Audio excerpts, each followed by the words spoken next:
Now it's time to get specific about what we're going to cover code-wise in this fundamentals module. But I just want to reiterate the fact that going back to the last video where I challenged you to look up what is a tensor, here's exactly what I would do. I would come to Google, I would type in the question, what is a tensor? There we go. What is a tensor in PyTorch? It knows, Google knows they're using that deep learning data that we want to know what a tensor is in PyTorch. But a tensor is a very general thing. It's not associated with just PyTorch. Now, we've got tensor on Wikipedia, we've got tensor. This is probably my favorite video on what is a tensor by Dan Fleisch. Fleisch, I'm probably saying that wrong, but good first name.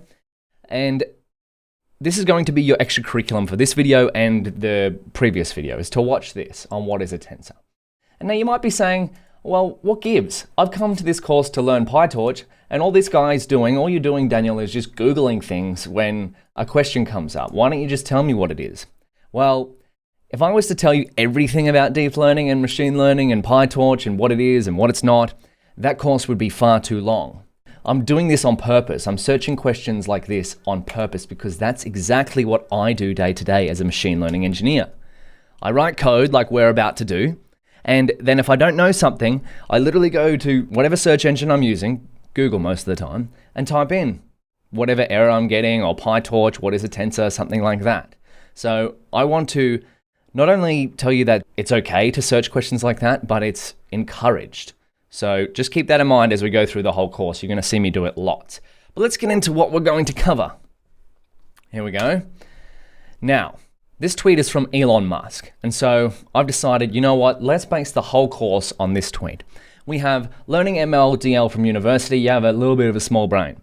Online courses, well, like this one, that brain's starting to explode and you get some little fireworks. From YouTube, oh, if you're watching this on YouTube, look at that, shiny brain. From articles, my goodness, lucky that this course comes in article format.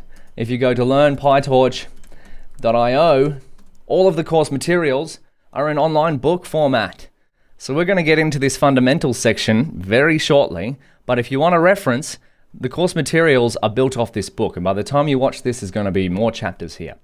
So we're covering all the bases here, and then finally, from memes, you would ascend to some godlike creature, I think that's hovering underwater. So that is the best way to learn machine learning. So this is what we're going to start with. ML, DL from university, online courses, YouTube from articles, from memes. No. But kind of, yeah. Here's what we're going to cover, broadly.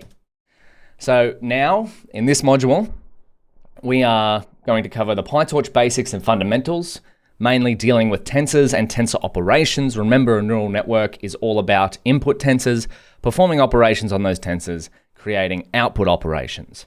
Later, we're going to be focused on pre-processing data, getting it into tensors, so turning data from raw form, images, whatever, into a numerical encoding, which is a tensor. Then we're going to look at building and using pre-trained deep learning models, specifically neural networks. We're going to fit a model to the data, so we're going to show our model or write code for our model to learn patterns in the data that we've pre-processed. We're going to see how we can make predictions with a model, because that's what deep learning and machine learning is all about, right? Using patterns from the past to predict the future. And then we're going to evaluate our model's predictions. We're going to learn how to save and load our models. For example, if you wanted to export your model from where we're working to an application or something like that. And then finally, we're going to see how we can use a trained model to make predictions on our own data, on custom data, which is very fun. And how? Well, you can see that the scientist has faded out a little bit, but that's not really that true. We're going to do it like cooks, not chemists. So chemists are quite precise. Everything has to be exactly how it is. But cooks are more like, oh, you know what? Add a little bit of salt, add a little bit of butter. Does it taste good? Okay, well then we're on. But machine learning is a little bit of both. It's a little bit of science, a little bit of art. So that's how we're going to do it. But I like the idea of this being a machine learning cooking show. So welcome to Cooking with Machine Learning, Cooking with PyTorch with Daniel. And finally, we've got a workflow here, which, ta-da! We have a PyTorch workflow, which is one of many. We're going to kind of use this throughout the entire course. Is step one, we're going to get our data ready. Step two, we're going to build or pick a pre-trained model to suit whatever problem we're working on. Step 2.1, pick a loss function and optimizer. Don't worry about what they are, we're going to cover them soon. Step 2.2, build a training loop. Now this is kind of all part of the parcel of Step 2, hence why we've got 2.1 and 2.2. You'll see what that means later on. Number 3, we're going to fit the model to the data and make a prediction. So say we were working on image classification for ramen or spaghetti. How do we build a neural network or put our images through that neural network to get some sort of idea of what's in an image? We'll see how to do that. We'll evaluate our model to see if it's predicting BS or it's actually going all right.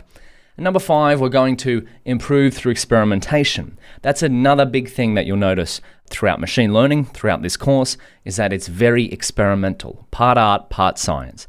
Number 6, save and reload your trained model. Again, I've put these with numerical order, but they can kind of be mix and match depending on where you are in the journey. But numerical order is just easy to understand for now. Now, we've got one more video, maybe another one before we get into code, but in the next video, I'm going to cover some very, very important points on how you should approach this course. I'll see you there.